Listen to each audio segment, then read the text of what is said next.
আসসালামু আলাইকুম। আজকে বিশ্ব কামলা দিবস, শ্রমিক দিবস, মে 1।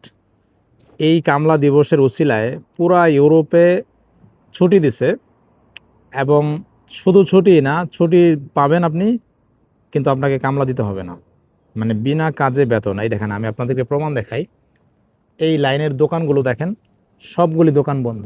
পুরা এতটাই নীরব যে ছুটির দিন, সাধারণত শনি রবিবার ছুটির দিনেও এতটা নীরব থাকে না। এখন প্রত্যেকটা গণতান্ত্রিক রাষ্ট্রে, পৃথিবীতে যতটা গণতান্ত্রিক রাষ্ট্র আছে, আন্তর্জাতিকভাবে যাদেরকে গণতান্ত্রিক রাষ্ট্র ধরা হয়, সেই সব দেশে কিন্তু ছুটি। বাংলাদেশ যেহেতু গণতান্ত্রিক রাষ্ট্র, আহ, তো বাংলাদেশে আজকে ছুটি আছে কি না আমাকে কমেন্টে জানাবেন। আর যদি ছুটি না থাকে তাইলে এটা কি তন্ত্র? এটা কি নেকড়ে তন্ত্র? মানে হচ্ছে, একটা ক্ষুধার্ত বাঘ যখন জঙ্গলে যায় তখন সে কিন্তু শিকার করে, তার ক্ষুধার চেয়ে বেশি প্রাণী সে মারে। তো বাংলাদেশের শাসন ক্ষমতায় যারা থাকেন তারা বেশ ভালো ভালো থাকেন, বাঘের মতো গর্জন তারা দেন। আবার যখন তারা শাসন ক্ষমতা থেকে চলে যান তখন তারা গর্তে ঢুকে যান এবং গর্তে ক্ষুধার্ত অবস্থায় দিন কাটানোর পরে গর্ত থেকে বের হয়ে কিন্তু তারা আবার হিংস্রতার প্রমাণ দেন।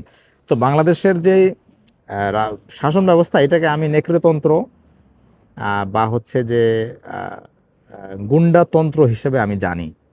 কারণ দিনে দুপুরে মানুষ মেরে ফেলা হয়।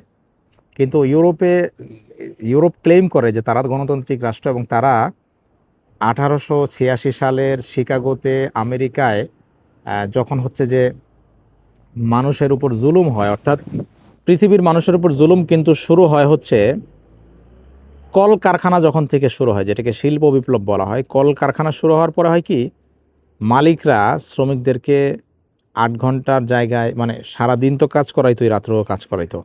ওই যে আপনার লাইট ছিল না আদিম যুগে, তো আহ, যারা ওই যে কাজের মানুষ নেয় সকালবেলা, আমাদের বাংলাদেশের বিভিন্ন জায়গায় বাজারে দেখা যায় যে মানুষ শ্রম বিক্রির হাট বসে এবং সেখান থেকে হচ্ছে যে মানুষকে আহ, দিন দিন চুক্তিতে নিয়ে যাওয়া হয় 500 টাকা। যখন সন্ধ্যা হয়ে যায় এরপরে কিন্তু আর তাদেরকে দিয়ে কাজ করানো যায় না। কিন্তু শিল্প বিপ্লবের মাধ্যমে যখন বিদ্যুৎ আসলো, তখন মিল ফ্যাক্টরি শুরু হওয়ার পরে মানুষকে রাতেও কাজ করানো হইতো।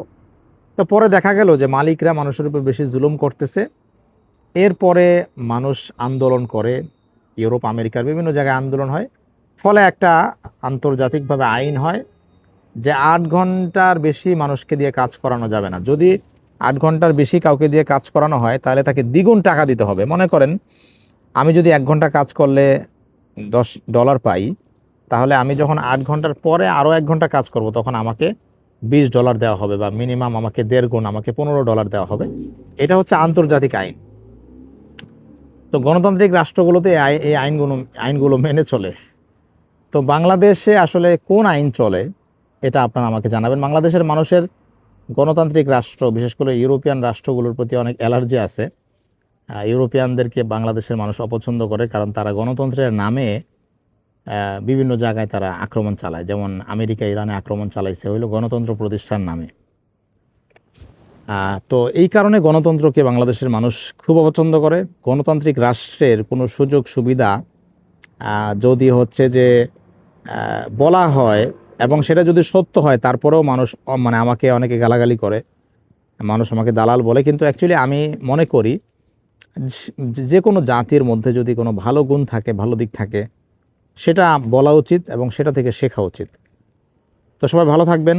এবং মে দিবস উপলক্ষে আমরা সবাই ছুটি পাচ্ছি। আপনাদের কেমন যাচ্ছে মে দিবস? কে কোন দেশে আছেন এ বিষয়গুলো জানাবেন। ভালো থাকবেন। আল্লাহ হাফেজ।